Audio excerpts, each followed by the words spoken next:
अमित कुमार यादव बरकट्ठा से भारतीय जनता पार्टी के उम्मीदवार हैं।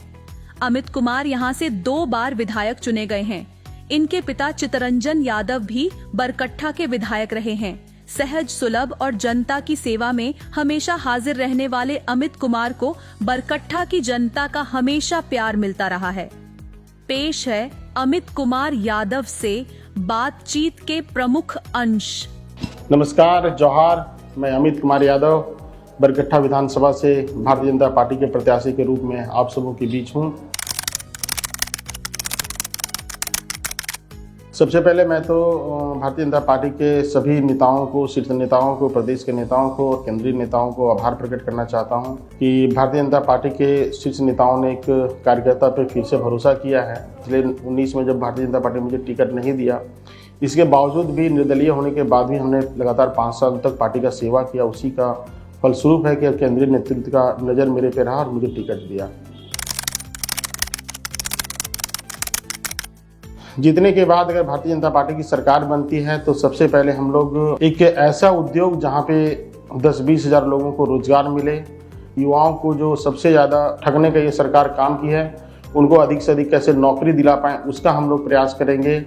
और हमारी सरकार की जो कमिटमेंट है गोगो दीदी के तहत हमारी बहनों को 2100 रुपये हर एक 11 तारीख को जो देने का कमिटमेंट, उसको हम लोग पूरा करने का काम करेंगे। साथ ही साथ सूरजकुंड का विकास, उसके साथ ही साथ क्षेत्र में और भी पर्यटन को कैसे बढ़ावा मिले। हमारे यहाँ नेशनल पार्क, हमारे यहाँ सूरजकुंड, हमारे यहाँ डीवीसी तिलिया डैम, इन सब क्षेत्रों में कैसे अधिक से अधिक पर्यटक आए, यहाँ के लोगों को रोजगार मिल पाए, ऐसा हम लोगों के पास बहुत सारे प्लान है जो अगर हमारी सरकार बनती है तो इन सब विषयों पे हम लोग कार्य करेंगे, तीव्रता से कार्य करेंगे।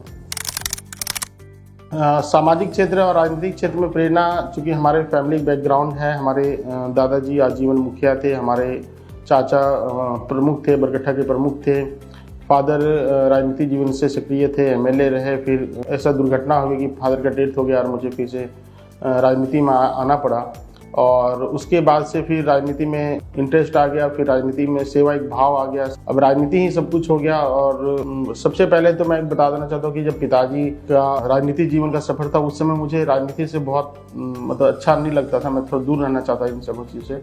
फिर जब पिताजी का देहांत हुआ इसके बाद मैं राजनीति में जब आया तो फिर राजनीति को ही एंजॉय करने लगा, राजनीति में ही मन लग गया, सेवा ही भाव हो गया और तब से फिर राजनीति में सक्रिय हो गया। देखिए, हम लोग आप आज देखे होंगे बरकट्ठा विधानसभा में अगर घूमते होंगे तो बरकट्ठा विधानसभा की एक अजीबोगरीब भौगोलिक स्थिति था। पहले इचाक में, आज जहाँ पे हम लोग खड़े हैं, अगर इचाक वाले को बरकट्ठा जाना पड़ता था तो हम बरही होकर घूम के जाते थे। बरकट्ठा वाले को अगर जयनगर जाना पड़ता था तो हम बरही तिलैया होकर घूम के जाते थे। 3 प्रखंड का, तीनों का अलग अलग दिशा था, कोई एक दूसरे से अटैच नहीं था। काफ़ी मतलब दुर्लभ विधानसभा था ये। हम लोग, हमारे पिताजी जब एमएलए बने तो सबसे पहले इसको जोड़ने का काम किया। हम लोग एक धारा में, आज हम लोग इचाक से घुसेंगे, जयनगर निकलेंगे, बरकट्ठा जाएंगे, चलगुस्सा जाएंगे, चारों तरफ से कम्युनिकेशन हम लोग बनाने का काम किए। सूरजकुंड अगर आप अभी जाके देखेंगे तो सूरजकुंड उस समय एक सोच रही कि झारखंड का एशिया का सबसे अधिक टेम्परेचर से खौलने वाला वो कुंड है। 86 डिग्री टेम्परेचर में खौलता है वो जल। तो पहले मात्र वहाँ पे ईटा से वो बना हुआ था, कुंड बना हुआ था। हमारे पिताजी बने सबसे पहले तो उसमें रेनोवेशन का काम किया, टाइल्स, मार्बल, ये सब कराया। अभी हम लोग के माध्यम से वहाँ पार्क का काम हो रहा है। फॉरेस्ट विभाग का करोड़ों का एक पार्क बन रहा है। बगल में एक तालाब था, तालाब का सौंदर्यीकरण अभी हम लोगों के द्वारा हो रहा है। तो बहुत सारे ऐसे हैं। स्कूल हमारे यहाँ बहुत कम थे, आंगनबाड़ी हमारे यहाँ बहुत कम थे, +2 नहीं थे, हाई स्कूल नहीं थे। अभी बहुत सारे स्कूल और +2 हो गया। तो हम लोग जब से बने हैं तब से लगातार बरकट्ठा विधानसभा को आगे बढ़ाने का हम लोग प्रयास करते हैं।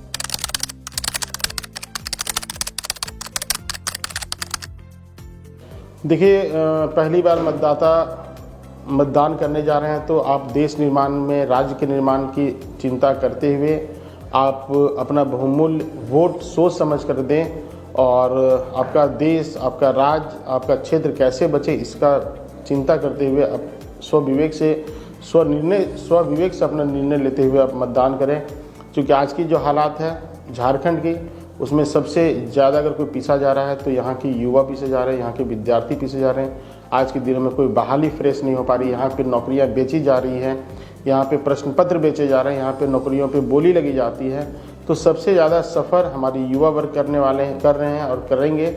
तो ऐसी सरकार से इसलिए हम आपसे आग्रह करेंगे कि जो आपकी चिंता करती हो, जो आपके गांव की चिंता करती हो, आपकी माताओं की चिंता करती हो, अपने राज्य और देश की चिंता करती हो, आप उनको मतदान करें। कि आज राज्य की जो परिस्थिति है, यहाँ पे ना हमारी माटी सुरक्षित है, ना बेटी सुरक्षित है, ना रोटी सुरक्षित है।